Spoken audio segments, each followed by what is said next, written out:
your hosts, Nina Soul and Patrick Wilson of Elements, a monthly dance ritual based in Oakland, California, centered around deep and soulful Black House music.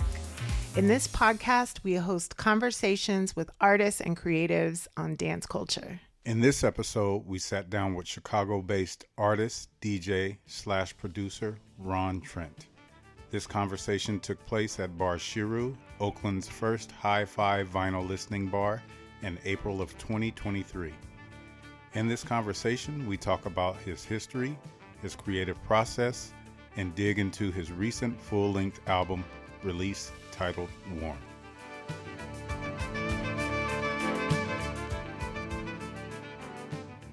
Test. Hey. How's everyone doing? Tired? Were y'all at Elements last night? Hey! Coming out the shell. Thank y'all so much for coming out today. It is such an honor to be hosting this event in partnership with Bar Shiru. My name is Nina Soul. This is Patrick Wilson. We're part of the Elements crew. I think we got P-Soul in the building somewhere too. And if you're not familiar, we're a monthly dance ritual based here in Oakland, just rooted in the Black expression of dance and house music. And there is so much intention that goes into the events and the music. And so it was important that when we have a luminary such as a Ron Trent, that we not only dance and have that exchange, but that we also talk and document this culture and the intention and the thoughtfulness behind it. So I appreciate y'all being here on a Sunday. And you wanna say anything? Well, I don't talk much, so. He's gonna talk today. I just want to say thank you again. We really appreciate, everyone being here. Obviously, this man right here has been an inspiration for us both when it comes to music and just art, period.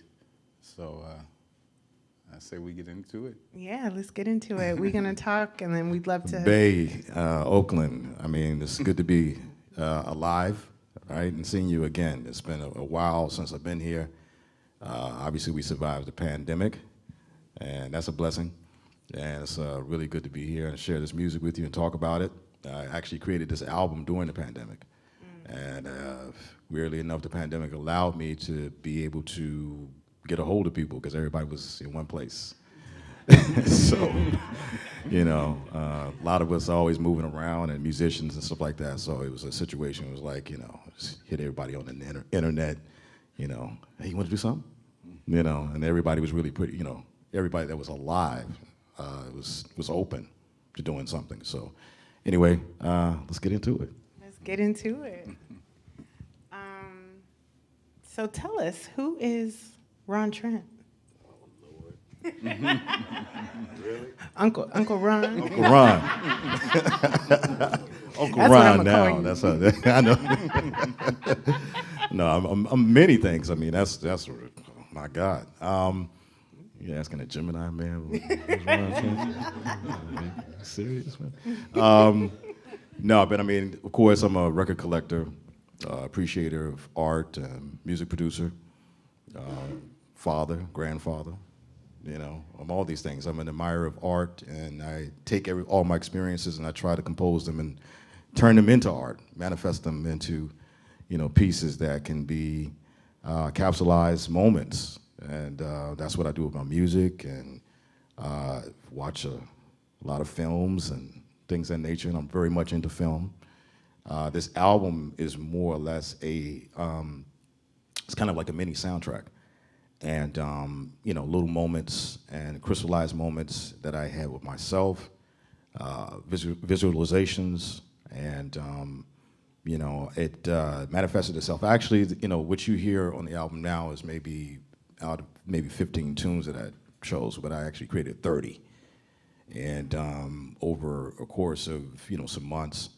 And it's actually the first time that I used all of my production skills that I've acquired over the years into one piece of work. I mean, I've done some things where I've done some jazz albums, and I did some experimental albums, and of course dance music and world music and that kind of thing. So this is like an album that has everything on it, and it's kind of a a love letter to myself and how far I've come, and started playing guitar and things of that nature, and you hear that on it, and percussion has always been my thing. So, but it's also a tribute to ooh, somebody fell downstairs and shit. Is it everything all right? Oh, got it. They're too cold. So, so yeah, but this album is, it's also an admiration for some of the artists that are on the album, like Azimuth and John Luke Ponte and Gigi Messine and who else is on the album? Wow, because I'm working on Warm 2, by the way. So I've started to work with some new people. We'll talk about that later. But yeah, it's a combination of all those things. So Ron Trent is I'm a medium for things. So, I mean, outside of being a priest, I am an Ifa priest as well. That's half of my life. So I work as a musician, and I also study Ifa. I've been doing that for the last 20, 25, 26 years. So along with doing this music, I also have my spiritual work that I do. And so I'm an ancestral priest as well. So ancestral veneration and being in contact with ancestors and things of that nature is very important. And so I'm always, I'm in line with that. That's what so it's a little bit, a little bit. I love it. I love it. Yeah, and I think that spirit comes through in the music for sure. So tell us about the beginning. Like, tell us. It sounded like your father was a big part of your journey as a musician. What were some of those instruments you played early on, and how did that even get you into the house scene at that time? Which were they even calling it house? Yeah, well, that's a funny story. Especially being one of my clients is Mr. Robert Williams, who is the gentleman that owned the warehouse, which is where the name comes from, and who's a New Yorker, that kind of thing. It's funny how things work out. But to answer that question, yes, my father was a big influence. He was a percussionist, and I grew up playing percussion under him. He was also, kind of an activist in a sense. I grew up in a Pan-Africanist home, and they had a major influence on how I looked at myself and looked at the world. Later, obviously it would play a big role in how I dealt with the world because I traveled a lot, from the early 90s. I was one of the first guys from Chicago, maybe the second wave of guys, because Frankie and those guys were first, but to start traveling and then playing in, places like London and, these other places, where now everybody's going. But back then it wasn't like that. So we were kind of opening up the industry, and places where hip hop wasn't even thought about, to be quite honest with you. Hip hop is everywhere now, but back then it wasn't even like that. So we were coming in as like pioneers and ambassadors for dance music, playing in weird places, getting paid a little bit of money, and trying to establish ourselves as business, establishing the business formula, actually, for what traveling DJs are today. But I never went into a place feeling inferior. I just always felt like these are my people, and that's a Pan-Africanist mindset. Is that we see ourselves in the world versus being excluded from the world. So when I was dealing with these different cultures, it was very comfortable. Some places were warmer than others, I must say, and definitely I was objectified in a lot of different situations too. The Negro from Chicago, which has this stigma, and then people want to treat you in that way. And so we had to kind of break through that, and which I don't think has still gotten broken. I think it's still kind of present. I mean, they treat you, based upon what they see on TV.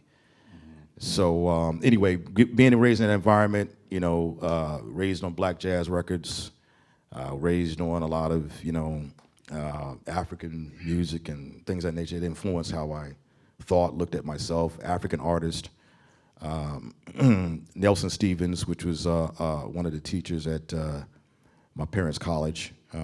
Hopefully my godfather will come in. He's actually from the Bay Area, but he went to school with my parents. And there was a thing going on at their college at the time, which was this thing called the Africa House. And the Africa House was established to be kind of like a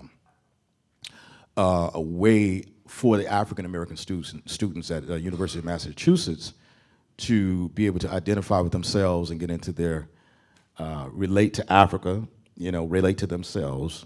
And there was a whole program put in place. They had teachers like Max Roach, Cody, I'm about to mess his name up. Stokely Carmichael, which of course, Kwame Ture, was also adjunct professor there, and a lot of different type. Ackland Lynch was the gentleman that put it together. He's still one of my mentors, even though his health is failing, he has dementia now. But he put together a lot of big programs that indoctrinated and helped the young African American students get into themselves. He collected a lot of jazz footage, which was used. Well, I'm not going to say something controversial. I can say something because Ken Burns went to UMass as well, and a lot of the archival footage that was collected for what you know as the jazz documentary was coming from Ackland Lynch, which is my professor, my parents' professor and my mentor. And when he went to that college, he took that footage and. But anyway, a lot of stuff, happened at that time, and it trained my parents and myself, my experience. I was going to mention Nelson Stevens, who's, we say a Bar Shiru, citizen of heaven. But he established this thing called Afro Cobra, which was, he developed this style, which is called Afro-Cubism, which is a different style. You can look them up, as a matter of fact. And it's kind of like a branch off of the, I forget the brother's name that actually did the art for the Black Panthers here. Do you? Boom. And it's kind of like a branch off of that, and it was a movement. So there was a combination of music and art working together as activism. And so I was raised in that kind of environment. And it's kind of like what I do today. That's who I am. I have a quick question. Sure. I know one of your first releases was Altered States. Altered States, yeah. And you did that when you were 16? 14. 14. Wow. Wow. Yeah. So I know that's away from, excuse me, jazz and world music. So how did that come about? So, I mean, at the time, my father passed in '82, by the way. And that's actually the year where I started, I had been collecting records since I was a young kid. My dad and I would play records, and I would play to the records. And that's how I learned patterns and things of that nature, and drums and that kind of thing. So I was introduced to actual DJ culture in the 70s, because my father used to also play, and was a, what you call a director of a, I don't know if you're familiar with what they call record pool. Mm-hmm.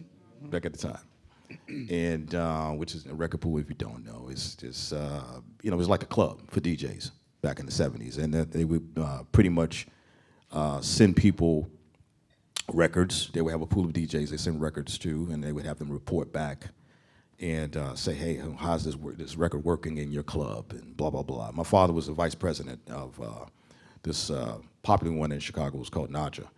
So as a kid, I was around records and 12 inches and things of that nature. For me, it was fun because I was just, had access to the music all the time. And so I was more into traps, this is what we call them, traps, And, playing percussion, which is my father's thing. I grew up with doing that and watching him wind up playing percussion backwards because I'm watching him, so I use my left instead of my right. It's a style called duelto, believe it or not. I found this out later. Sheila E. Also had the same problem. You watching your father play, mimicking. But long and short of it, when I got introduced to actual mixing, I had an older cousin. And so somewhere around like 79, 80, I remember my cousin saying to me, Anton got a mixer. So I was like, a mixer? What the fuck? You making cakes? What the fuck you doing? What are you talking about? I'm serious. This is what was in my mind, my young mind. I was like, this dude is making cakes. I don't understand what the fuck's going on. So, my father, when we were collecting records, it was just simply the percussion and the music, So, and he was doing DJing at the time, but we never went over that kind of stuff. So, by '82, I started actually trying to mix, and my attraction to it was the matching of the beats because I was in the rhythm. And at that time, I kind of, my neighborhood that I grew up in was kind of like a house neighborhood, if you will. And I say that because there was a high school in Chicago called Mendel High School. Mendel High School was like an intermediate high school that had these sock hops. Okay, these sock hops would be, with the youth culture. It was a Catholic school, so Catholic schools would do these fundraisers, right? So it was a way for them to make some money.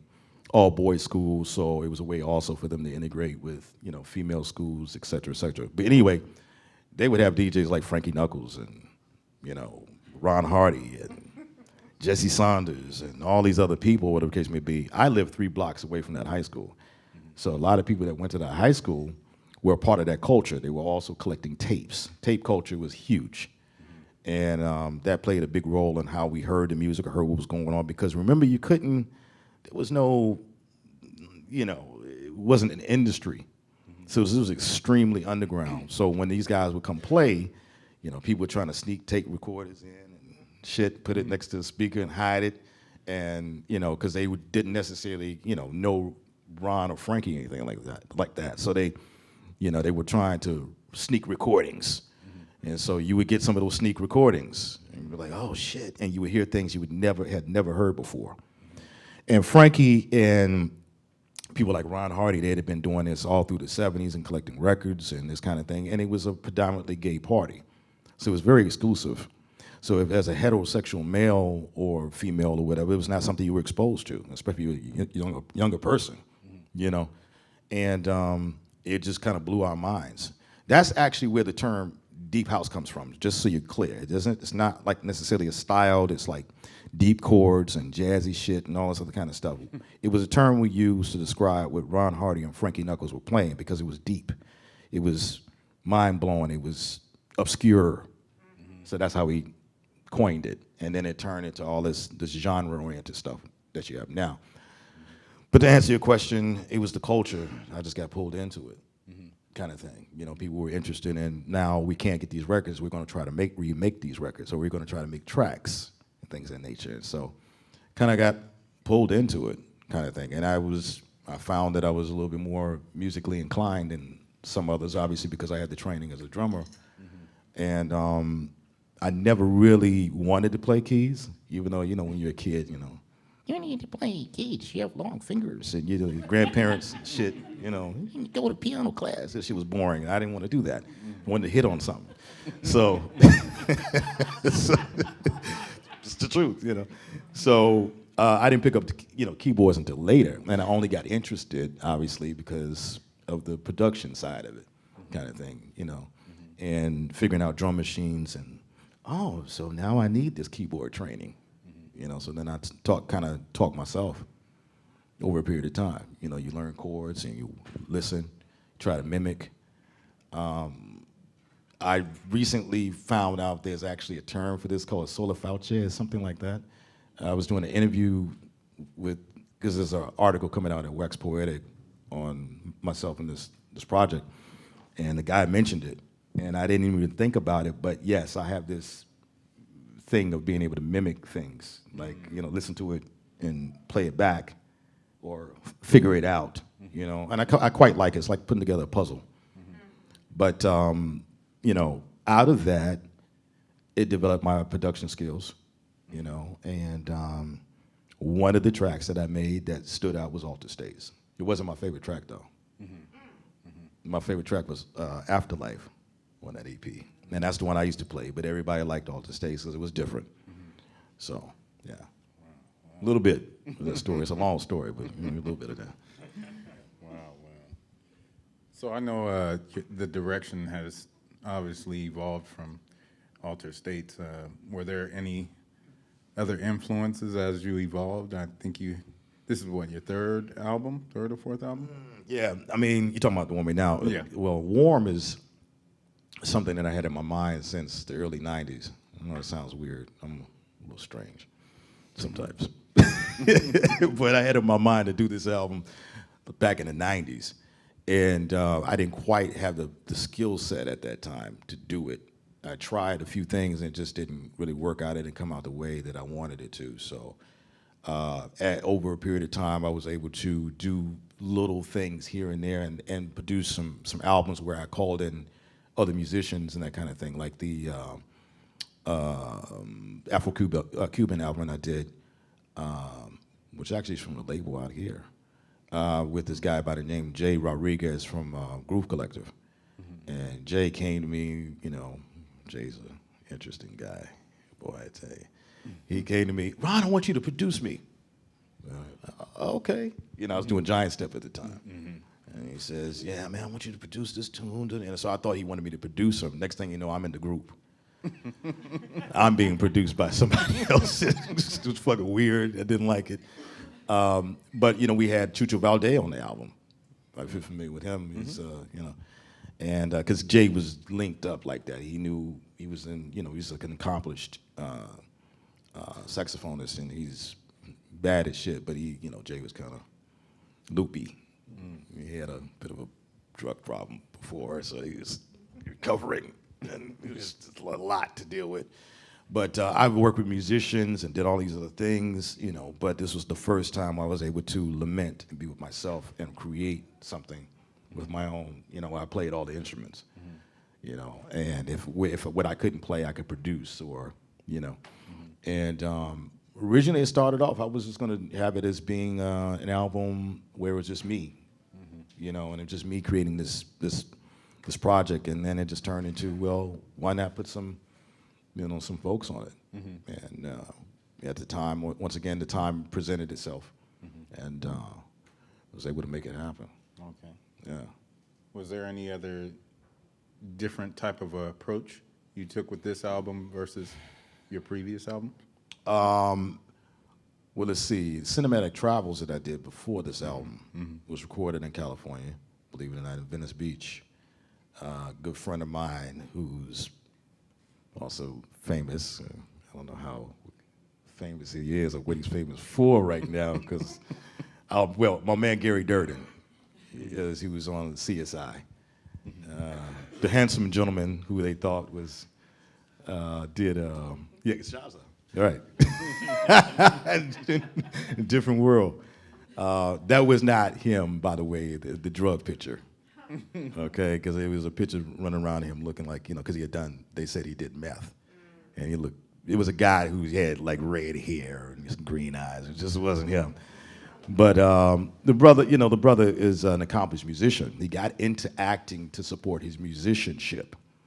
That's how that happened. And he used to have a band in New York called Bell Cafe for some years. And so Gary and I hooked up. He came to one of my parties. We wound up doing production together and that kind of thing for some, you know, we developed a little group.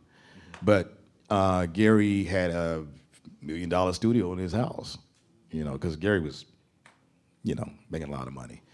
And so I would spend, you know, large amounts of time in his place. And I recorded Cinematic Travels, which is myself and working with some other musicians, you know. So, you know, I cut my teeth a little bit there. And, but this is different. This was a different process. It was me at night most of the time and just going through my process, you know, and channeling, you know, the things that come out at night. Let's put it like that. The muses come out at night. So, And a lot of it was made in, between 12 and 6 in the morning, most times, My favorite track off the album, which is Melt Into You, which is features Alex Morelos from Azimuth. I finished that tune at about 6, and I remember how I felt. I still feel it. It was like just really powerful. And as soon as I was done, I was like, this is Azimuth. I got to get in contact with Alex, And I hit him literally within the hour. Like you say, about 8 o'clock, he had the track. It was just like that. Next day, I had bass parts, and things just happened like that magically with this album, Yeah. Is there a theme to this album? Absolutely. So it's called Warm, and it's really Warm is about, warm textures. It's about scenes. My man Larry Heard did an album years ago called Sceneries Not Songs.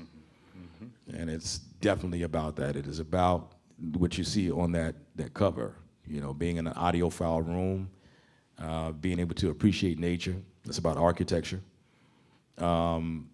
Before I wanted to be a musician or a productionist or taking it seriously, I was going to be an architect. So I was studying that and all the way through high school. And unfortunately, a bad teacher turned me off. So here you have Ron Trent as a DJ producer. But I took mechanical drawing, it was freshman year, which was a senior class, and I did it. For some years, and Mr. Zabelka, I'll never forget his fucking name. Turned me the fuck off. It's like, nah, dude, I'm not doing this. Yep, one bad teacher. So, it's definitely a heavily stylized album. We call it condo music. Don't laugh. Me and one of my ex-girlfriends, we came up with this style of music. We say we'd go along with a condo kind of thing. You know what I mean? It's just, high rise, overlooking the city, kind of thing, and high living, chilling, adulting, all of that. So, it's a connoisseur's album. It's a connoisseur's sound, more or less. And it's an for the person that appreciates music, high fidelity music, high fidelity living, and that's what it's about, I've also, because I've traveled a lot, I've been in places like that, where, I've been by myself, because, a lot of times, DJing is a lonely occupation, just so you know. People think like, it's always it's a big party. Bullshit. Bullshit. It's a lot of work, and most of the time you don't enjoy yourself. You're going in, you're playing, you're on a plane. But there's been opportunities where I've been able to, chill out and be in situations where I'm like, wow, man, if other people saw this, being being in Naples, for instance, and being by the volcanoes and, being in Japan and different situations, it's like, and an appreciation for architecture and for Earth, And so it was all really about being inspired by that. And that's what that album is about. That's what the Warm Supersonic, attitude is about. It's just kind of like a high life, enjoying the city, enjoying beauty, and the combination of the city and its sound and the beauty that happens when you get inspired by these things. I'm very much into architecture and stuff like that. So, that picture, of course, is a cartoonist editorial piece that was done by a young lady out of Italy, and she's an architect, as a matter of fact. And so we chose her art. I wanted to get this other gentleman. He was too expensive. He's the guy that did all the city pop artwork. Yeah, exactly.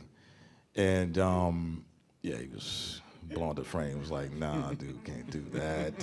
That doesn't work in the budget. Come back to you later. But if you notice on a lot of the city pop album covers, they're kind of like that, like this sunset vacation kind of thing. It's also a vacation album, too. And I know a lot of people that took it on their vacations, and sent pictures back. Goes along with coffee, believe it or not, too. You know, that, or chai for me. I like coffee too, but yeah, I mean, there's a company that always sends me videos of themselves, like pouring the coffee and the song is playing and that kind of thing. Like, they get it.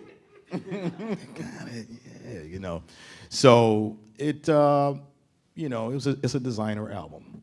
It's a Ron Trent design album, and that's what it's about, pretty much. Meant for rooms like this. Yeah. Can I ask something? Of course. I just pop up with the mic back. He said, "Go ahead." I just want to. A little brother co-flow. Do you consider this a precursor to the Night Ride? Because you dropped, or is this like a different? You know what I mean? Like, well, yeah, the Night Ride was in that EP, because I did an EP before this, and to set this up, and it was Night Ride, Journey, and it was an XL, excuse me, on that album. But I'm also just to go back a little bit. So before there was house music, we used to play. It was called Italo disco, a lot. And, there's a lot of dope Italo disco records that formed what you know to be house music today. And, of course, everybody, I'm a big record collector, but also just kind of an appreciator of that kind of stuff. So Night Ride in particular was an Italo disco take. And then On a Journey was more, let me go back a little further. One of the biggest inspirations for this album was Dave Mancuso. So, that's just what it was. He was like the ultimate, audiophile, music guy. And so I wanted to create something that, would be something he would appreciate. David and I became cool back when I was in Giant Step. So, we knew each other for almost, say 20 years up until the time he passed. And he was, everybody thinks of him in the Loft and house music. That was actually, the Loft was the first school for all the guys who would later become disco and Loft people. For instance, Frankie Knuckles, the Loft. Robert Williams opened the Warehouse. Went to the Loft first. Nicky Ciano, that was really kind of like one of the godfathers of disco, the Loft. So they all got their training there. And, the Loft was a kind of a place for people to go experience and appreciate music. It was a music room. That's what it was about, right? And so it's kind of goes along with that ethic, those ethos. And, listening bars, we were talking about this earlier, it's been going on in Japan for like 25 years or so. And, I first came upon my first one at this place called Little Soul Cafe. So, and it was probably half the size of this place, if that. And my man is in there, he's got his records. He used to work at Disc Union, this guy. And his record collection goes all around the spot. And it would be my place that I would go after my tour. My man Rio, they would bring me over, take me. He was the first person to take me there. And I swear to you, anything you ask for, any tune you ask for, that the guy has. I put it to the test too. Like, you got blah blah blah blah blah. Oh, so. Boom, and turning you on. He's turned me on to a lot of different records, different things, and it's like a kind of a speakeasy. You feel like you got your uncle's favorite bar or some shit. You got little treats on the bar, and he's making cocktails, and he's making popcorn and playing the records. And but this kind of culture and music appreciation rooms has been going on in Japan for a minute. So when I did this album, I knew it would be like, okay, this would be for the audiophile rooms, because now it's a popular thing. But it's really a tribute to David, more or less, And On the Journey, is a Loft record, to answer your question. So that brings that in a little bit, I think. Yeah. It seems like you got to work with a lot of your musical heroes on this album. Like, tell us who those were and what that process was like. Well, we'll start with Azimuth. Azimuth Azimuth is one of my favorite bands in the world. 3 guys. It sound like 10 guys. With their energy, their ethereal approach. Jose Beltrami, Barra Room. Excellent. I mean, just he made these ethereal chords, and his approach to music was like surrealism. And I'm into surrealistic art, and Salvador Dali and all this kind of stuff. So like the idea of taking and stretching things, and wow, big fan. Alex Miletos, who one of the surviving members on bass, and Ivan Conti, Mamu. I had been very verbose about talking about, me and my relationship to Azimuth and how they influenced me. So, which led me to getting introduced to Joe Davis from Far Out Records. And so Joe, when he got the opportunity to have me work with Azimuth and doing the remix, I did the remix. We made that happen. And that developed a kinship, I was in an Azimuth documentary, talking about them. And, it just, once I did this, and I was thinking about the aesthetic, I was like, Azimuth has got to be on it. And the other thing, too, about this album is kind of like an ode to, 1979 to 84 in terms of sound and that kind of thing, jazz fusion, krautrock, experimental stuff, ethereal, new age music, and some of the more eccentric radio stations that were happening back in the day too, that play more esoteric kind of stuff, experimental things that we don't really necessarily you hear it on like college radio now maybe, but there's no jazz stations, and with jazz now it's smooth jazz, I'm sorry, I just segued into this movie that I saw. Did you guys see this movie with where the zombies listen to smooth jazz? That's the only thing will calm down. I forget the name of it.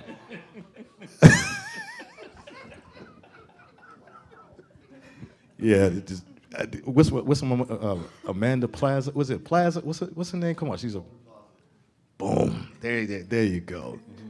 And she's the main character. She dies. She comes back. The only thing that calms down the zombies is smooth jazz.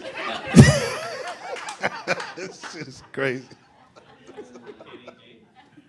All the smooth jazz, everybody, they just lushed out. Oh yeah, I like this. Grandfathers showing up out the grave. It's crazy.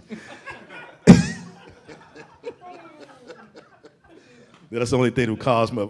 So the movie kind of ends with smooth jazz being played out of everybody's crib to calm these motherfuckers down so they can shoot them.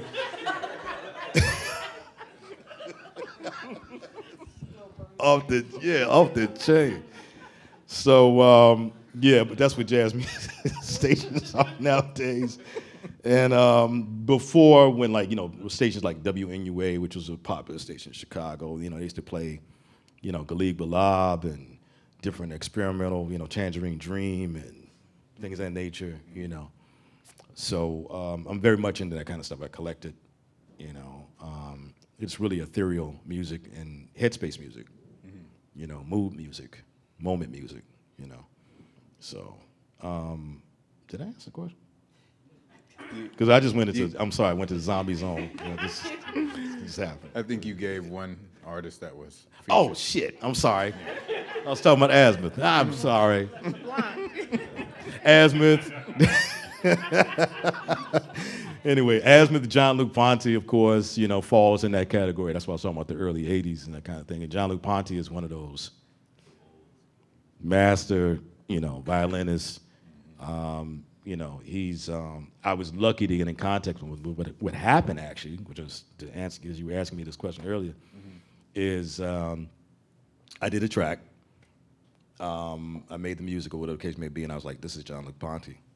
And so I hit my person on my management team. I was like, look, man, you think we should, go for trying to get John on this. Just so happens John and his camp were looking for me to do a remix for him. So it worked out.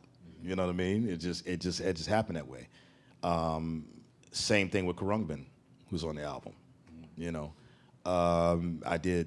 were a fan of my radio show on Worldwide FM, and they reached out to have me do a remix for them. And so, when it was time to do something for me, they were like, yeah, let's do it. So that's why they were on the album. So it kind of, everything just synergized. It just lined up the way it was supposed to. The spirit was correct. And yeah, I mean, no complaints there. Gigi Messine and I were fans of each other as well, and kind of had the same management team. So we were able to get together and create something. Gigi actually, the tune that I did with Gigi on the album is the only tune on the album where somebody sent me something and then I built on top of it. Gigi had started something already, and so and that tune is more like a John Hassel kind of. Are you guys familiar with John Hassel? Crickets. Yeah, so John Hassel is a very experimental trumpeter, actually, and he would put these effects on his trumpet and turn into all these other different types of sounds, and then he would use African musicians, and it would, you could almost say it was a transcendental, meditational kind of jazzy. His pieces are like that, and i.e., Dave Mancuso. What people don't know about David is David he was a big fan of Timothy Leary. You know what Timothy Leary is? Okay, LSD, and he was into yoga and a lot of other things, and that's actually how he started the Loft. Believe it or not, he started it as more like a way of being able to pull people in and get them into them into a wavelength and take them on a journey, and that's what his whole theory was about. If you haven't read it, you should read it. Love Saves the Day is by Tim Lawrence.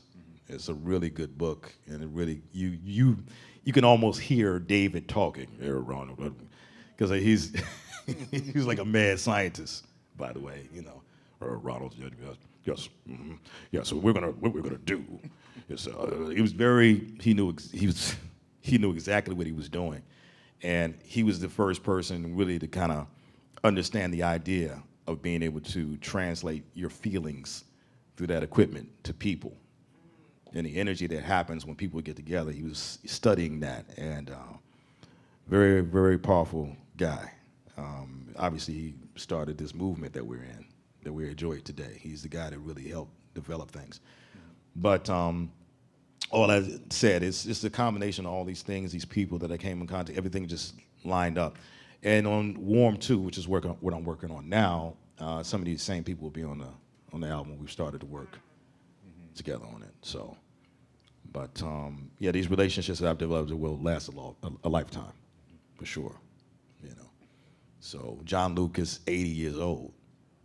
Okay, so it was an honor for me as a young man to be able to. Well, I'm not that young, but as a young man to a younger man to be able to connect with this gentleman that I've admired all these years and have him connect to the music immediately. He was like, I really love this. You must have really, been listening to me. I was like, yeah, I have.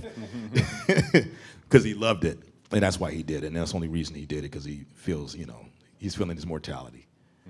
He said that, so. But yeah, it's a powerful album. Pick it up. Should we listen to some of it? Well, you want to do that, or ask some more questions, or? I just have one more thing. Sure. I'm actually asking a lot of questions today. Yeah, I don't talk. I don't speak. And it's just me. Yeah.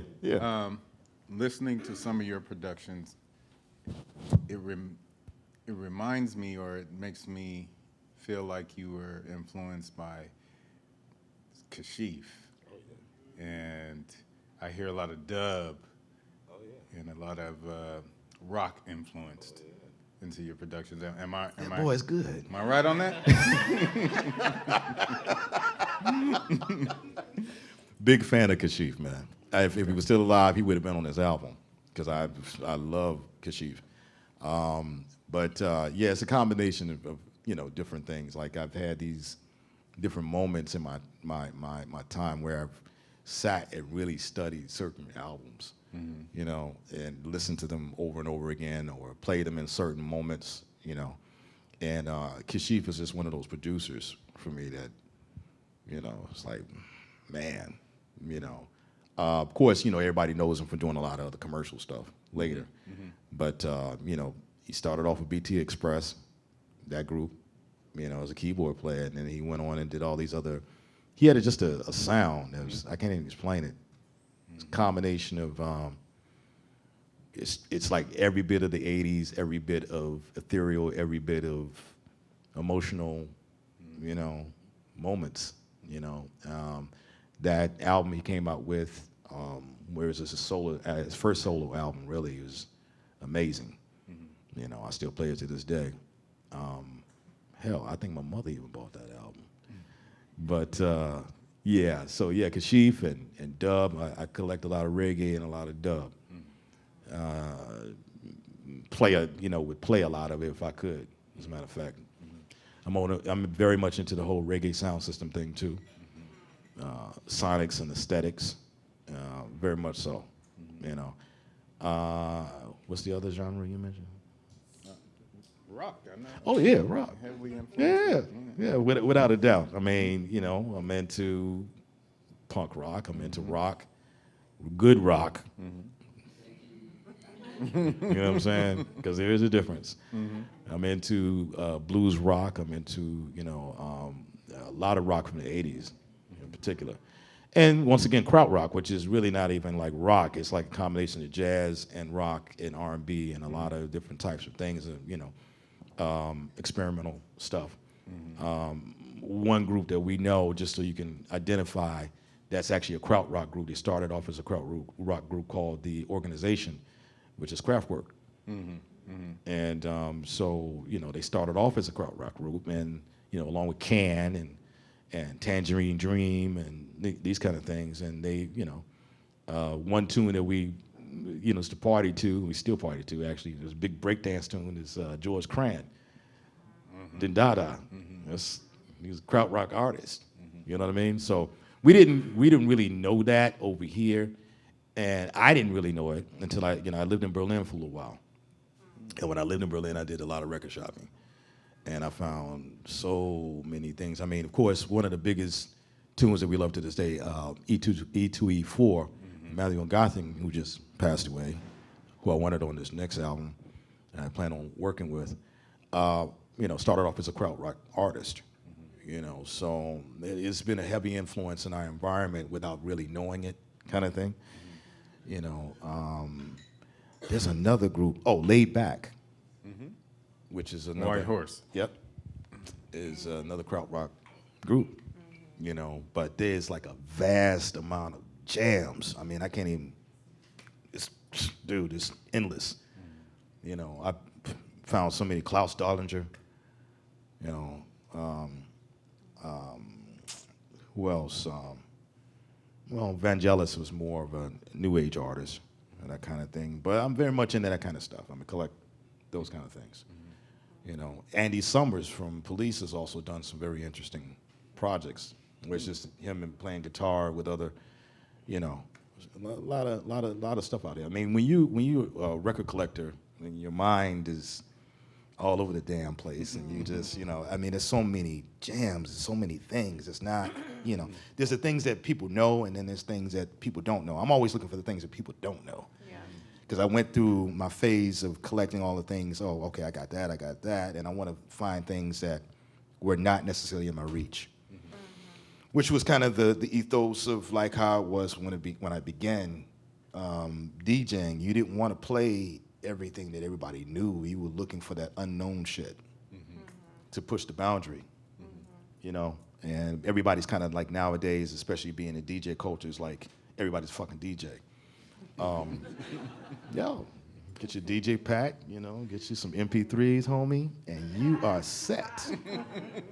And back then, you know, obviously, you know, we had to go digging. We had to, you know, bust your knees up and, you know, fuck your fingers up and all that kind of shit and go places, you know, dust and all shit all in your nose. And, you know, it was just, just not a pretty thing, you know what I mean?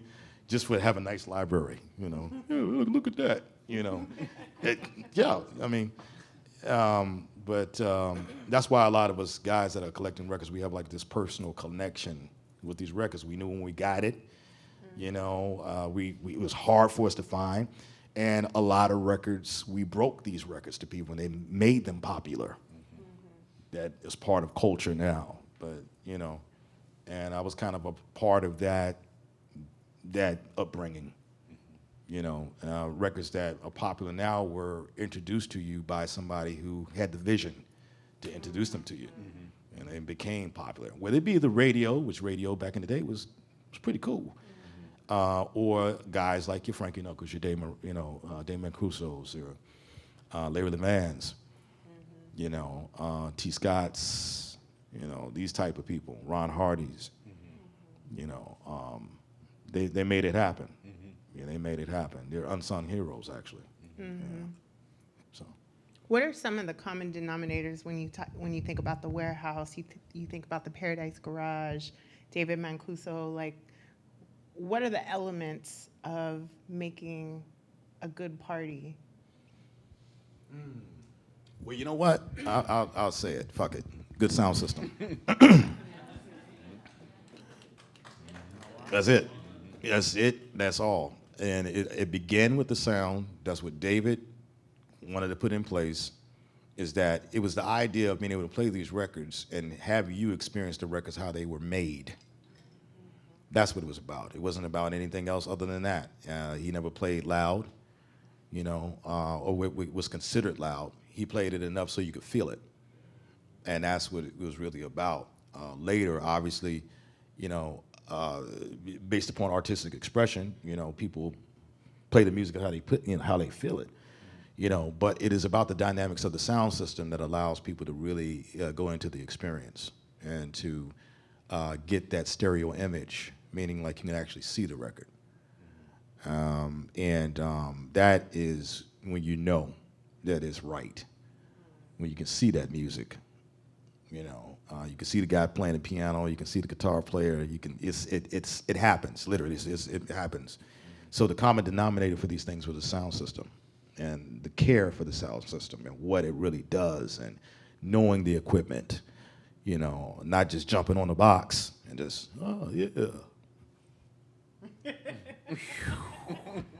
fucking hard signs and shit. Play the motherfucking record correctly. I don't want to see you dancing. No, I mean, you know, you can dance. What I'm saying, I don't want to, you know, it's like, motherfucker not even touching anything or just, you know, the fuck, dude. Like when I was coming up, you know, you almost didn't want to be seen.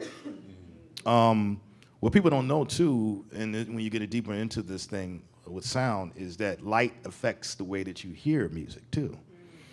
So, you know, there's a reason why, you know, it's darker rooms and there's lights and there's certain things that's actually supposed to create an energy so that you can actually get into that, and our bodies and our minds react to that in a certain way. A lot of that album over there was created in certain lights, because I have the hue lighting in my studio. Yep. And it works. It works, and being that I'm into art and color and architect, you know, I did that on that, you know, so for myself. But point being that, you know, this is a science. It's a very serious science that, and it's an art form that people don't really respect, you know, because I mean, it's great now that we have listening rooms and stuff like this now where people appreciate it, but for a long time, it's just, you know, it's the DJ, and it's about the DJ and this guy, whatever, and I don't know why he's famous or whatever. He's never really done anything cutting edge, but he's famous. He's got a lot of people who follow him. He's in list and all this other shit. You know, I'm sorry, yeah. I mean, I've been in this business a very long time, so I've watched these people come and go, and it's a pattern, and I see it. The problem that I have with it is that they're not telling a story, and they're not telling the right story, and they act like they just arrived, and I woke up one day and I was driven to be a DJ and lead the people to the promised land over here on my left side. The fuck out of here. There's people that did this before you that made it possible for you, that pioneered this thing for you, for it to be a culture. Talk about them first, and then you arrive. And that's, that's part of the problem, actually, with dance music culture in particular. They don't really do that in hip hop, if you notice. They always kind of they pay, homage to people that came before them. But dance music is like, it's a one-man show, one-woman show. I'm the man. No, you stand on the shoulders of people that came before you, right? And so without that, you ain't shit.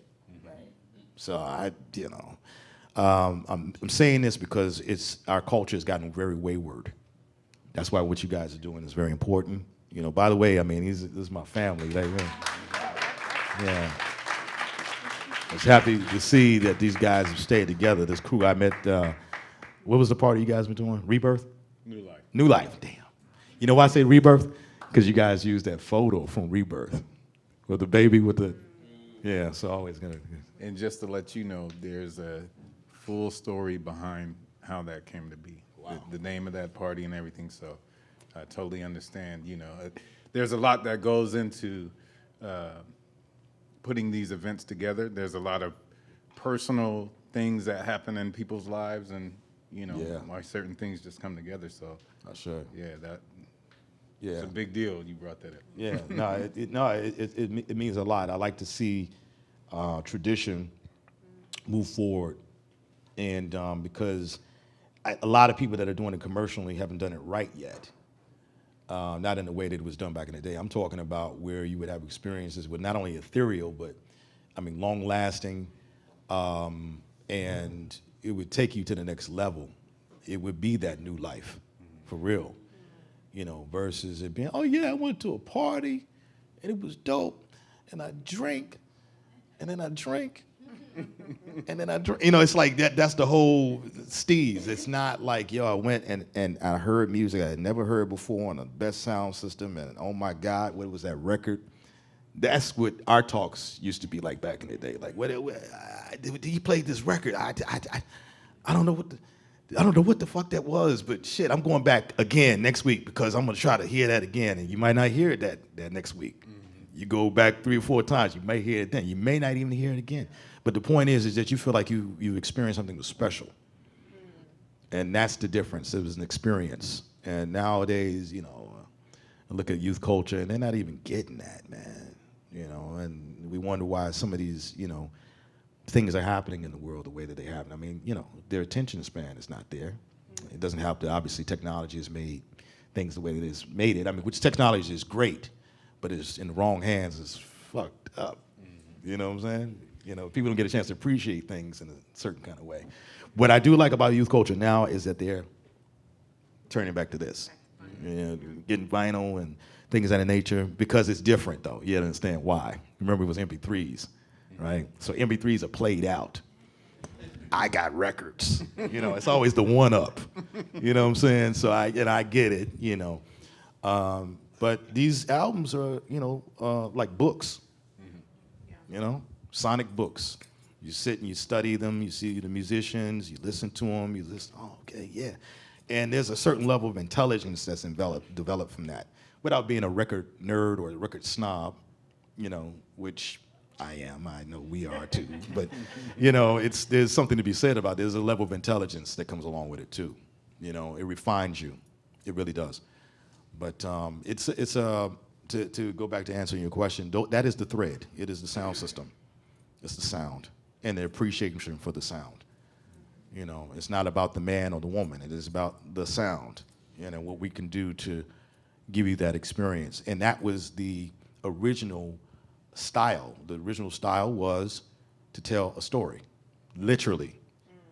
Playing a record to speak to you without speaking to you, sonically speaking to you, literally sentences through music. Now that sounds interesting, but I mean, or strange, but yes, playing a record that might say, "We Are Love," and the next record is "Because of You," and the next record is da da da, and it's a thread, and that's what it was about. And then maybe pause and play a mood record, and I'm gonna play something else with vocals in it.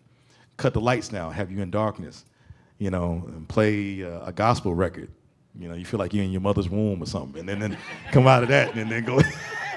So it's a whole theatrical aspect of it, and it makes your mind travel versus it being, you know, drugs. Drugs played a role too. I ain't gonna lie. You know, you talk to people. Oh yeah, hot shit.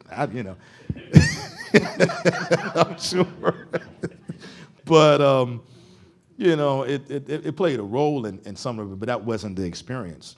I talked to Mr. Williams, who went to the first Loft in 1969, 1970, and he said, "I thought David was going to kill me, actually." He said, we went in there and I took something, and he said it was so, now people don't realize this, but Loft wasn't that big. The original, it might have been, maybe from what I understand, like the size to that pole right there. Mm-hmm. That was the dance floor. And David would be somewhere right here, and his loft was upstairs where he slept. And so he said it was so packed in there, if you passed out, you wouldn't fall on the floor. So he said that's the only thing that kept him from fucking killing himself, because he had a bad trip. And he was trying to get to the window to jump out the fucking window, but it was so packed that he was moving around for like until the shit wore off.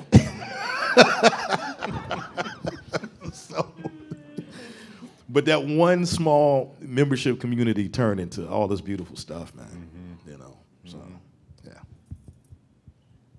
Well, I think before we get into listening to the album, do you want to anyone have any questions for Ron? I mean, don't ask me nothing strange. I'll give you something strange back.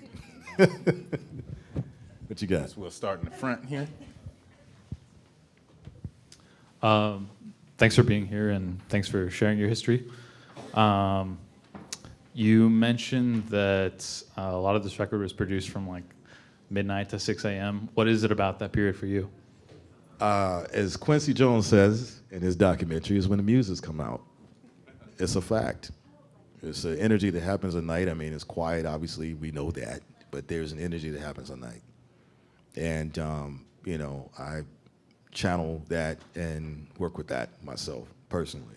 So it might be different for, you know, different people, but for me, that's when, you know, that's when it's happening. I've tried literally to make some stuff during the day, you know, and it just, you know, I hit the same. You know, sometimes it does. I mean, you know, there's been a few times where I've gotten inspired, oh shit, and I go make something, but at nighttime is when the energy is correct for me. I find that like, it's kind of that like half lucid state where your inhibitions are kind of loose and you're kind of out of your head. And for me, that's like where all the ideas come from. Yeah, so. see, I mean, it's different for everybody. You know, I mean, I'm like, depending on my body clock, obviously, you know, depending on how much sleep I've gotten or whatever the case may be, you know, I'll get up and handle business during the day and do the things I have to do. But like by 9 or 10 o'clock, you know, when the sun goes down, I'm like there, you know, and that's when I really appreciate what's going on in the world a little bit, and even, you know, sunsets and sunrises, you know, whatever. But that I get inspired by those things, you know, and the energy and the whispers, the things that happen. For sure, thank you. Yeah. Did you have a question? Yeah. You spoke a lot about the Loft. Can you elaborate a little bit more about the warehouse as a teenager and what that experience was like? Oh, well, listen, just be very clear so nobody, I'm on camera too. It would be totally impossible for me to go into the original warehouse, okay? That shit opened in 1977 and it was gay. First off, let me say that to you, you know, which means, once again, it was exclusive. I mean, now, you know, we're living in a different time, okay? Everything is open, whatever. Gay in the 70s was not acceptable like that, bro, at all. So it's very exclusive. And they had their own party.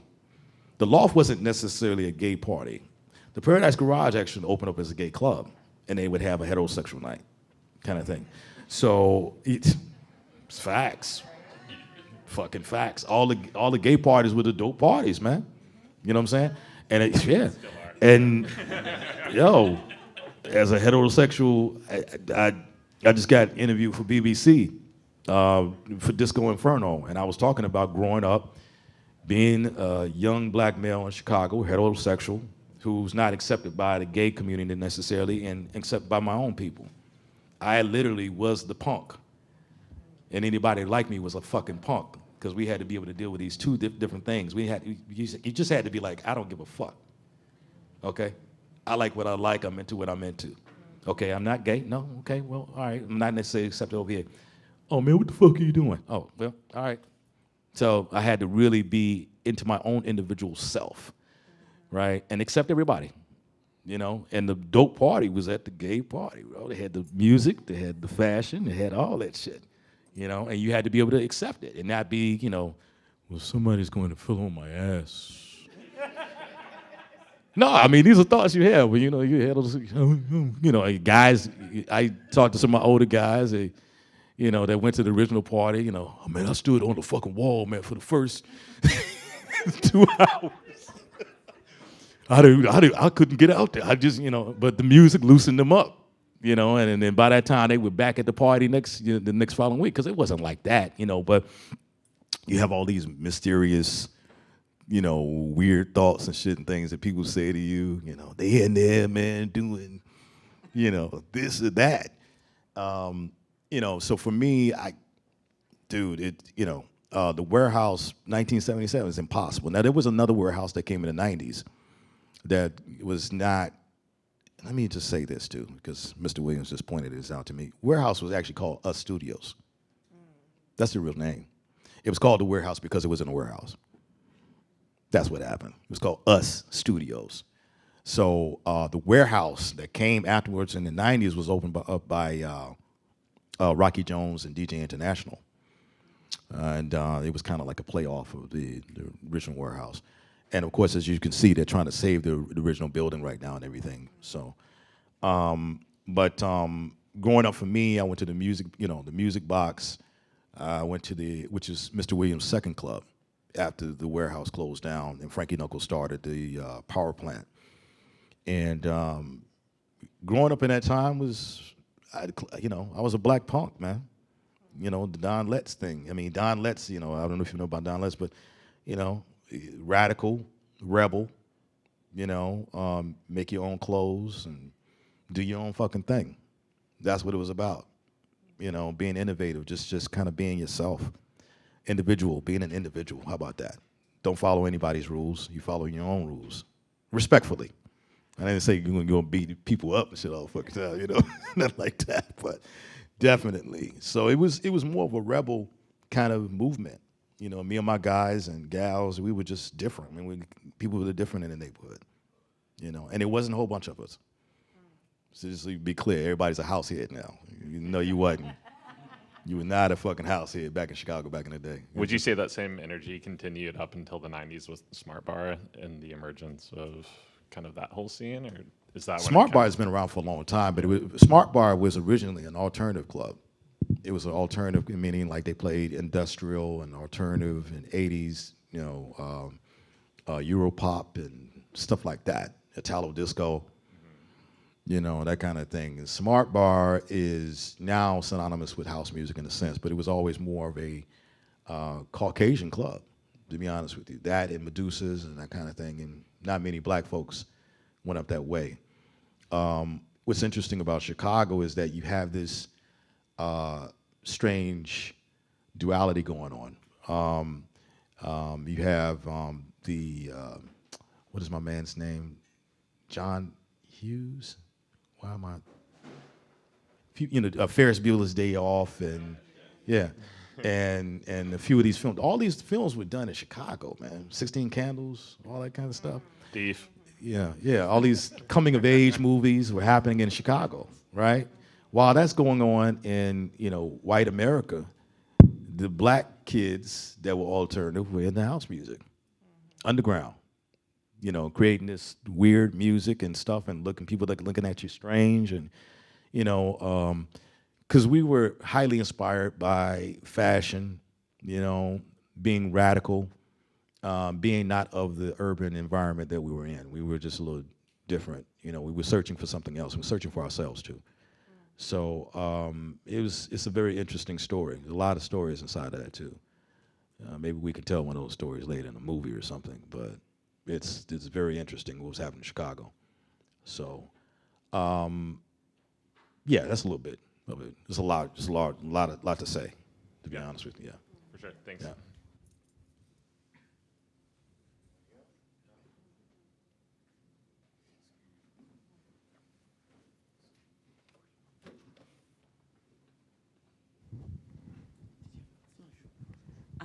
Are there filmmakers or genres of film that have inspired you more than others? And is there a filmmaker living today that you would want to collaborate with?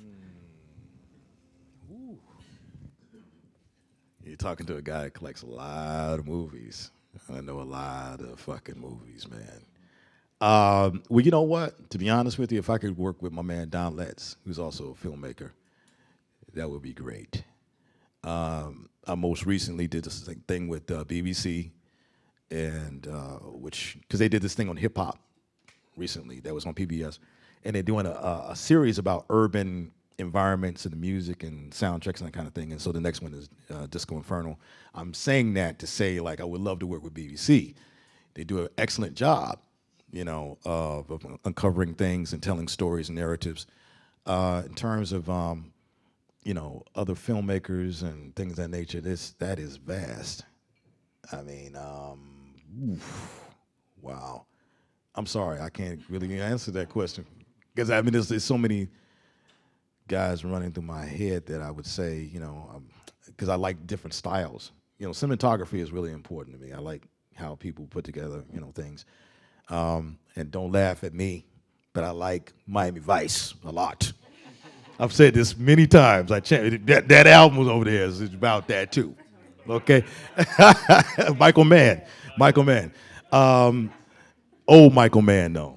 Some of the stuff, because like they tried to do Miami Vice again, and shit was whack, dude. I'm sorry. It was just like, yeah, dude, nah, man. The reason why Miami Vice was very important, people don't realize, is that was the first time that television show was shot like a movie.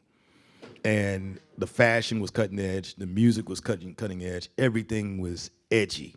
And it was the first time something like that was on TV. We can look at it now and laugh, oh yeah, this is it. But it actually opened some doors. And the soundtrack, okay, dude, it's jams on the show. I mean, what do you want? So, Michael Mann, also the colors that were used on that show were very vibrant at that time, okay?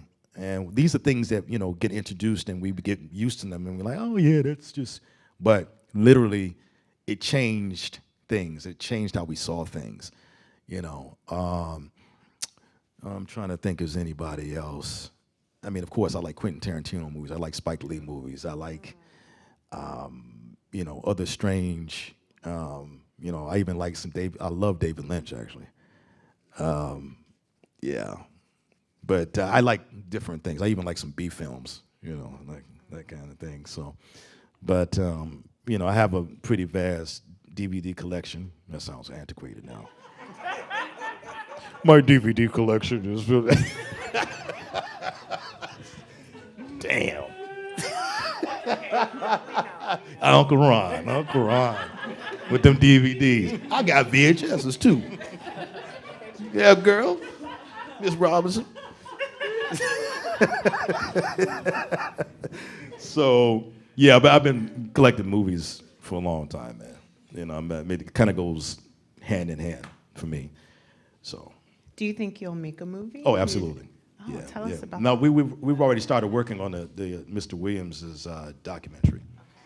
We had started shooting that, and then the pandemic stopped us. And then we ran out of money and trying to work on getting more money. But we did a few interviews, actually. Actually, one of the brothers was interviewed, which is Robert Troutman. He was great friends with Frankie Knuckles and Ken Collier from Detroit. He passed away, actually. We filmed him though. He was in the film, and I think there might be. I think it was somebody else that passed, but we've been working on something. We hope to get it finished, and then later, I'll do some other things. But my plans are to be involved in soundtracks and film and that kind of thing. I really want to do soundtracks, big time. So, yeah. All right, so this is a very simple but basic question. Why do you keep going? Good question. Well, for me, the inspiration is endless. It never stops. This is what I was put here to do. So I don't really. It's who I am. It's who I am. So I don't really. And I'm trying to think right now in a time where I'm like, I don't want to make any music. I don't want to do anything. I don't want to do. And I've never had that moment. It's been a part of my life. It keeps me inspired. Source material is endless. You can walk out your door. It's natural. It's natural, and I'm sure it has a lot to do with my ancestry and everything else. But this is what I do. And I come from a long line of people that did that. So I'm, it's more of a calling and a spiritual journey that I'm on, and I will just continue to do this as long as I'm here. So I guess that answers that question in a very ethereal way. I keep it basic, man. I keep it basic. I like music. Sound good.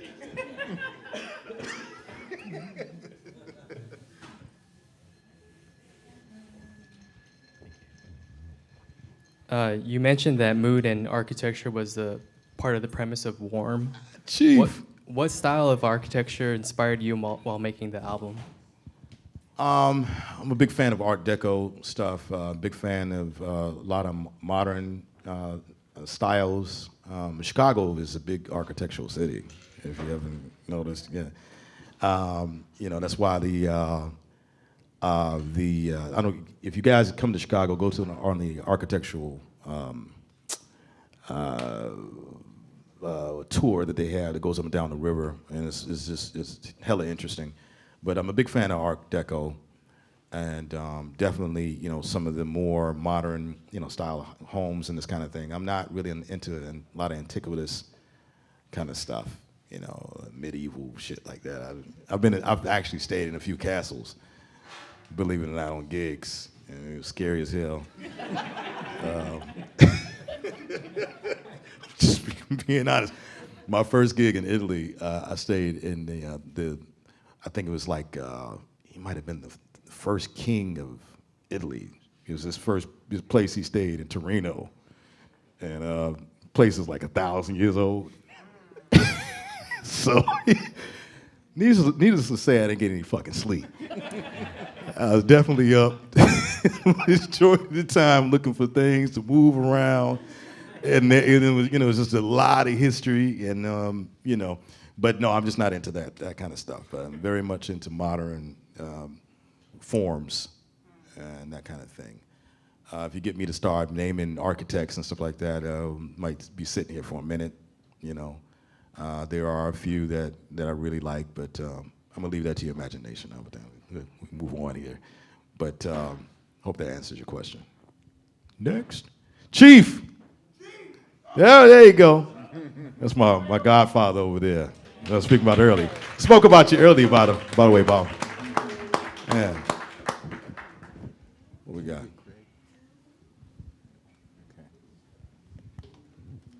Anyone else have a question? Hey, Ron. So I have two questions, but I hope they're quick. First one is, what are your thoughts on the state of house music today?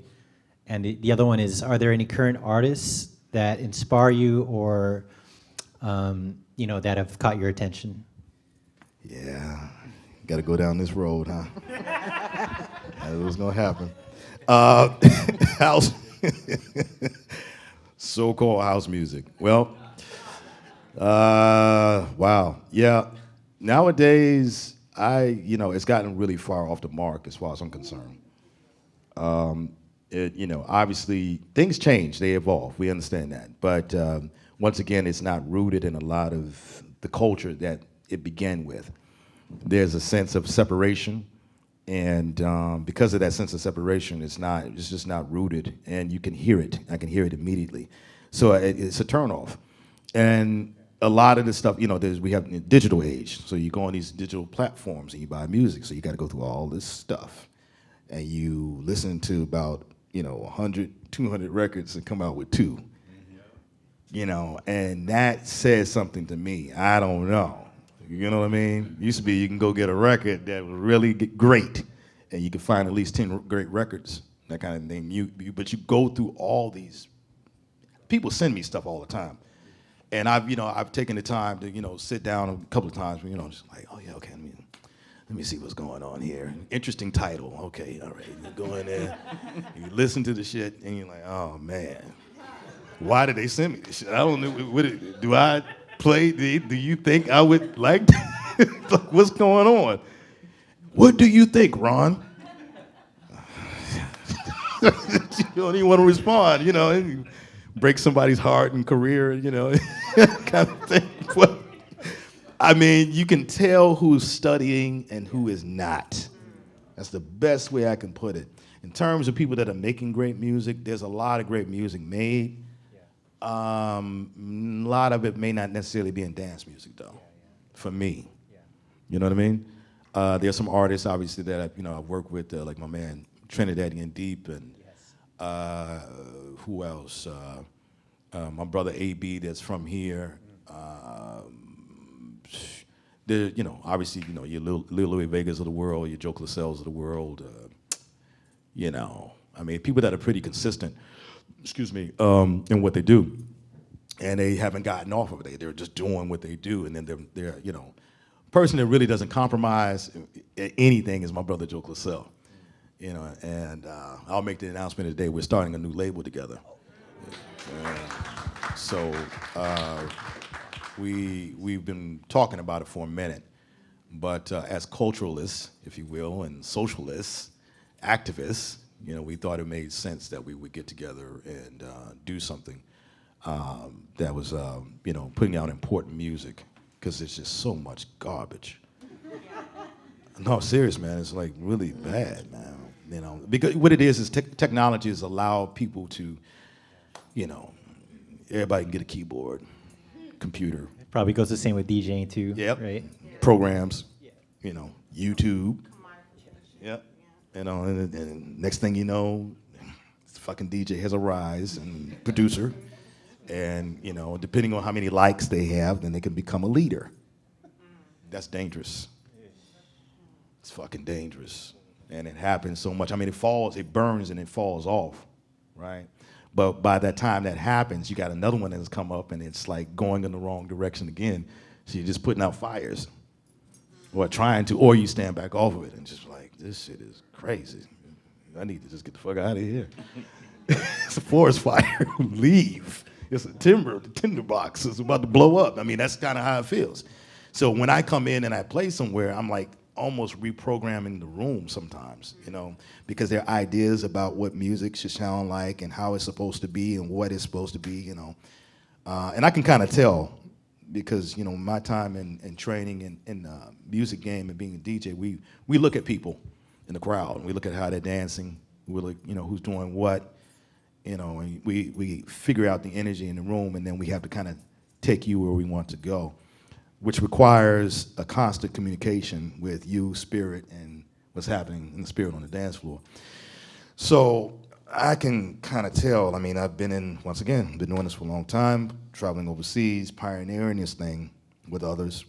And let me tell you, I mean, it's hard work trying to get somebody that's been listening to, for instance, I'll give you an example. There's a style of music in Holland. It's called gabber. I don't know if you're familiar with gabber. This shit is like 140 beats per minute. I mean, my God, 140. I don't know what the fuck you do to that myself. Outside getting chased. I don't understand what the use of this music is. You know what I'm saying? I get it, the drugs, but what drug are you taking that makes that appropriate? I don't get it. So we had to go into some of these environments back in the day and play for these set of people or people that had come out of that and heard about this new house craze or deep house craze, but were you programmed into this music was, and you have to then, it's like teaching. You figure out what the curriculum is. Okay, all right, now they might be familiar with this. I'm gonna change them, and then if a good DJ can change the room, criteria for a DJ now, can he play the hits? Does he have the newest latest hit? Can he do that? Can he, and nah, no innovation in that. That's not what I do. So, hope that answers your question. It's a great answer. Appreciate it. Thank you so much. Thank you.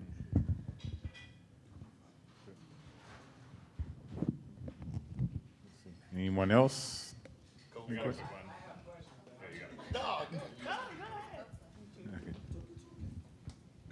It's your time to ask. Okay. So when I got into your music, I got into if you're looking at like the timeline of Ron Trent's productions, the sonic fingerprint is something that I noticed instantly. There's like a few people, and I started realizing, oh, this is the kind of shit I'm looking for. Like it changed the way I was dancing, literally. Sure. So when I started digging into it, I realized, oh, I found his music at this time period, and then I was looking for a similar fingerprint, and then I was like, oh, here it is. Oh, wait, this is also him, but it wasn't you as an artist. It was you producing Giant Step stuff. Right, so like I kind of started, and then I started to go forward, backwards, etc. Right. Long story short, this album wasn't a surprise to me because of the EP, the Warm EP. But what was surprising was there was a new sonic fingerprint. So now I can identify these different fingerprints that you have because of and there's a lot of artists that I would say I can identify their fingerprint, but when I look at the and you've said this in another interview, and I think you said it here earlier tonight, this album for you was something because you're like, oh, I can finally play this instrument, or if I'm getting that right. This, from a production standpoint, being that it has this new, maybe not for you, but for the landscape of things, has this new fingerprint, do you consider this like a new bag of tricks? You know what I mean? Is it like, because people associate a sound and they go to people for a sound, but it's like, and yeah, obviously I'm gonna go to you for a particular sound for this dance thing, but this is different, right? You already said coffee music, vacation music, et cetera, et cetera. So is this a new bag of tricks? Is there other bag of tricks that you are working on? You said album number 2, et cetera. Like, where is this going? That boy is good. My little brother Kofo, he definitely, once again, young brother that's studying. See, there's a difference. He's, few and far in between nowadays. But yeah, it's absolutely correct. On this album, I tried some other engineering styles and a few things, mixed everything down myself, and I was going for a different aesthetic. I was once again, 79 to 84. So it was a combination of taking that aesthetic but bringing it into, this millennia, if you will, and that's what you're hearing, and even on this new album that I'm working with now, it's different than that, So I'm playing with sound and mastering techniques and things of that nature to not only shape it, it's the best way I can put it, right? So you can play music, you can play a guitar, you can play drums or whatever, but how the sound is shaped is different, and that's a technique. It takes time. All of this takes time, and that's the thing that I think people miss with this whole thing, is that they think they can just jump into it and, there's an application for that. I can do that, I can get it offline. It takes time. It takes time, and that's kind of in my process what I'm showing people is like, you seen me do raw stuff and African stuff and this, that, and the other, and now you got that, right? And you're like, well, how do you, but it's all here, It's because it's an amalgamation of all the things that I've been around and things I've been studying, you know? So you'll see more things as well. So you're absolutely correct, brother. That's to your, you know, salute. I was just gonna ask the same question. No, I'm just kidding. No, mine's easy, or maybe not. Who's your favorite DJ of all time? I knew that was coming. Going down this road again. No, I was kidding. Favorite DJ of all time? Whew. I don't have one. I'm sorry. Yeah. Well, shoot. You start off with David. You have Frankie Knuckles. You have, believe it or not, Timmy Regisford. Old Timmy Regisford, though. Now, mind you, Timmy's my boy. It's only it's my homeboy. That's my brother. But Timmy in early '90s was phenomenal. Fucking phenomenal. I've never heard anybody play like that in my life. It changed my life actually. And when I heard him play, because it was like, wow, okay. And my cousin Lee Collins, who's also, if you were record collectors and DJs that are really, he's another Chicago unsung hero. He plays with Sada Bahar now. Sada used to play with me at that MySpace in Chicago before I moved to New York. I started this thing called African Blues. And Sada would play in one room, I would play in the other, and it was a marketplace and the whole nine. But anyway, Sada has always been like the dusty disco DJ. He's always had these, you know, things and whatever. But Lee Collins, my cousin, was the man. One of the only people outside of Ron Hardy that played at the Music Box, avid record collector, all of that. And I have to put him up there. He's phenomenal. And of course, Francois K, Danny Cribbett, Joe Classell, you know, those are my people that I, you know. Frankie Knuckles is probably top tier in terms of being able to make you feel something ethereal that you can't, I can't explain it, you know. When I heard him at Sound Factory in 1990, he had a residency at Sound Factory, which is probably one of the best sound systems I've ever heard in my life, which actually is some part of that sound system in the Sound Factory was from the Paradise Garage. And it was a club that was originally financed by Keith Haring. And Junior Vasquez was the original DJ, and then Frankie was doing the residency there along with T. Scott back in that time. And Frankie, man, I'll just never forget it. He made me like records I didn't like. That's the power of a real DJ. I'm serious. Like where I come from, that was a part of the program. If you wanted to feature a record or you wanted to put people up on something, you would play a record like 3 or 4 times in the night. That's how that went. And you know, I was like, okay, that's the one but Frankie, I've told this story many times before, but he made me like a record I did not like, and I knew that was like, this motherfucker's bad. That's a bad motherfucker there, you know. But it was the way he played it, it's how he played it, and how he presented it, you know. And it was a record that was done by Steve Socurley that I didn't like. Steve Socurley was hot at that time. He was like on every remix. He did Michael Jackson and all these other things, and he had a sound, and he was on fire. But he did this production for Jamanda, I Got a Love for You. And it had this real cheesy fucking saxophone sound in it that just irked me. Like a Casio keyboard or something, right? Man. And they used to play on this the pop dance station, B96 in Chicago. And I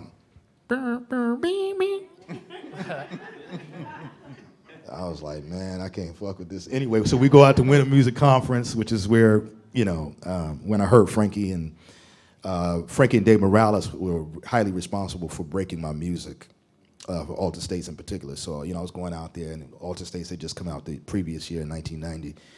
And, yeah, so he's, you know, I'm out there dancing, and he's playing Alexander O'Neal, what is this thing called, Love Remix, and Peace in the Valley, Sabrina Johnston. Now, you see I'm recounting all this, right? Robert Owens. I'll Be Your Friend. It was just coming out. 1991 was a good year for music, by the way. Go back to that time. You find a lot of great jams. And so he's playing all this stuff and stuff I had never heard before. And then he got me. He played the fucking Jamanda, and I walked off the floor. I was like, yeah, this fucking, God damn, I don't like this record. But he kept working it. He played the beats, and then he brought the record back in, and he brought it in, and by like 5-10 minutes later, I was on the fucking dance floor, dancing this record every night. That's Frankie Knuckles. So that's powerful. That's powerful. This is also the time when he released Whistle Song as well. That was his premiere tune.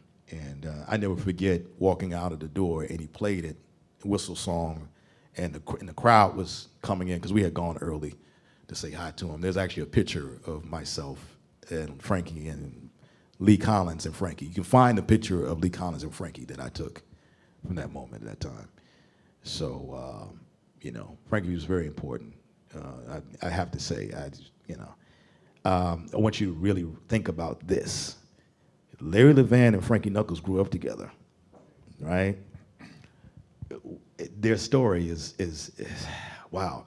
They grew up together, they played together, and these two guys influenced the rest of the world to this day.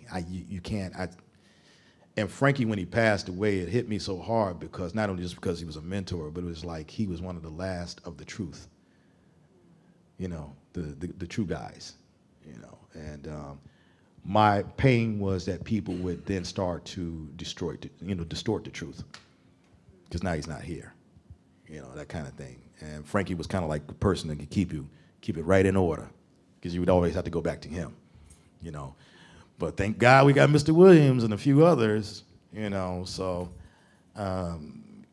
just stay with the truth, guys. Seriously, there's a lot of, and you're gonna see a lot of mistakings going on. It's coming. It's coming, especially with this warehouse thing. That's why we're a little weird about it. We'll talk about that later. Anyway. Yeah.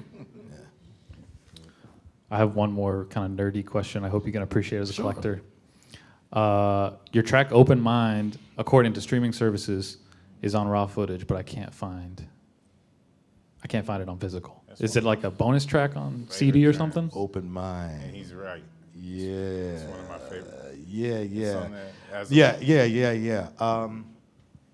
Good question. I put that out with the German distributor, and I don't know. I forgot all about Open Mind. That was a good track. Mm-hmm. Yeah. So you make it and you just give it away. It just comes through you. I forgot all about that. Yeah. So I don't know. I might be able to put it back out or something. You know what I mean? Cool. I was just curious. Thank you so much. Yeah.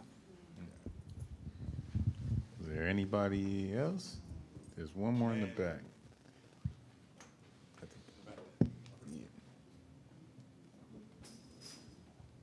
Are we nerding out for you too much? It's okay? All right,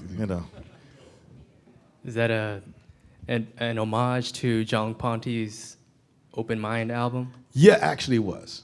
In a sense. That was one of my favorite albums, by the way. It's he's, him along with a few others, but John Ponte, that album is it's got a few jams on it. But at the time, once again, I was experimenting and, thought it would just name it that. And we do that a lot of times, those guys that are making stuff, we might be in a spirit of something, we want to, you're open mind, but it's not really, It's just, it just kind of happens that way, or we're kind of like relating ourselves to what's inspired us, that kind of thing. But that's why it was such a powerful thing to be able to work with John Ponte on this album, and even work with him now, because we're working on a tune. Hopefully, he'll be on this next album. We'll see. Ron, I'm 80, so So that's his mantra. I was talking to guys earlier. I was trying to get George Benson on this new album too, but George Benson is also 80, and he had surgery on his arm. So, but these are these greats, man. These are wow. You know, if you just go back and study their music, man, you know, which is why I have a problem with some of the, you know, my younger brothers and sisters that are making music nowadays. They're not paying attention. You know, it's like everything is a surface philosophy and a quick study. You know, and I've been doing this since I was a kid, man. So like I started in the early 80s and mid 80s, I was actually out DJing at parties. You can find my name on flyers. You know, I had somebody come on recently and challenge me on that, which was funny as hell. And then a flyer popped up and shut that shit down. But you know, I was a little radical. You know, Baba knows my mother, so you know, I was giving headaches to the family a little bit. But you know, I had to express myself. I had to get out there, man. I was 14, 15 years old playing in Chicago, and it was rough. You know, it was rough. You had to kind of have to be a little street savvy too. You know what I mean? It wasn't, you know, Chicago, by the way, is a beautiful city. It's not like what they say. It's not like, oh my God, you go down the street, you're getting shot, and you're just walking out your door. It's not like that. If you want to find trouble, you can find it, for sure. But it's a beautiful city, you know. But back in that time, in cocaine 80s, as we say, it was a little rough, and we were being influenced by hip hop. I'm sorry, when it hit our block, it was, you know, people wanted to, you know, imitate that shit.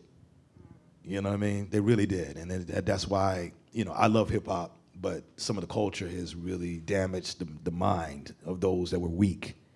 You know, they wanted to imitate that. You know, you had suburban kids who didn't even have problems at home trying to be harder than the urban kids, you know, and they'd be the first motherfuckers to shoot because they're scared, because they can't fight, you know, like all this kind of activity, you know. But that led to the environment that was, you know, I mean, when I was going to high school, cats were getting shot and shit like that, you know. And, you know, luckily I kind of grew up in those urban environments, and I had, you know, relationships and kind of knew how to handle myself because, once again, I was different. I dressed different, you know. They would call you House, by the way, if you dressed a certain way. What's up, House? What's up, House? Oh, that's one of them House motherfuckers. And going back in the day when the culture was coming in and people were like really into buying expensive things because we were fashion kids, the gangbangers would rob you and shit. You know what I'm saying? So somebody might have been working for X amount of time to get a Gucci belt just to look dope at the club. And come out the club and get your ass whooped, and the Gucci belt gone and everything else.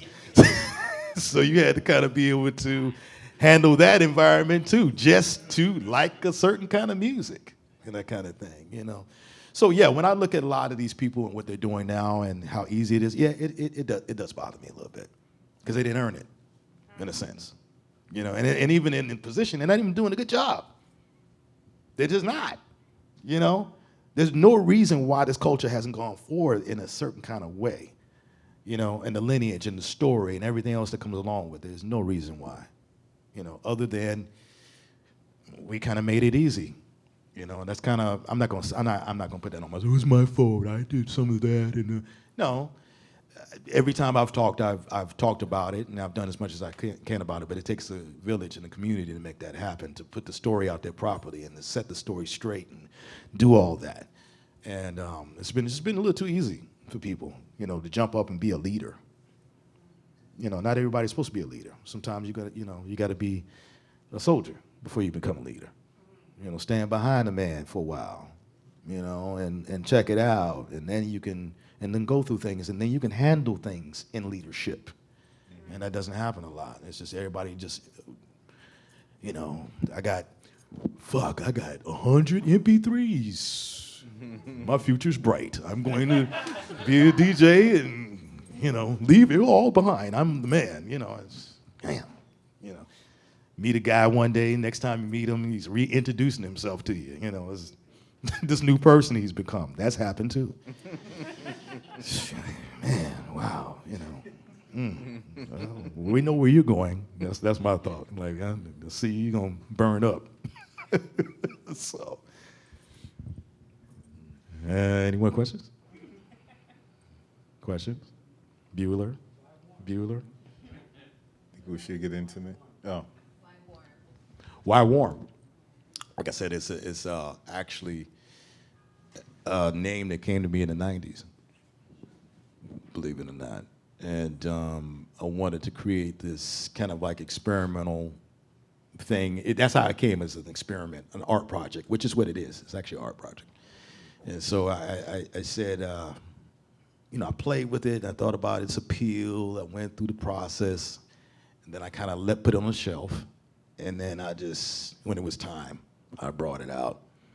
And that's what happens in the artistic process too, especially if you're a medium or you have mediumship or you're a visionary. You get things that come to you. And you can either write it down or try to work on it, or you come back to it later. And that's part of my process. And so that's just kind of like what happened with that.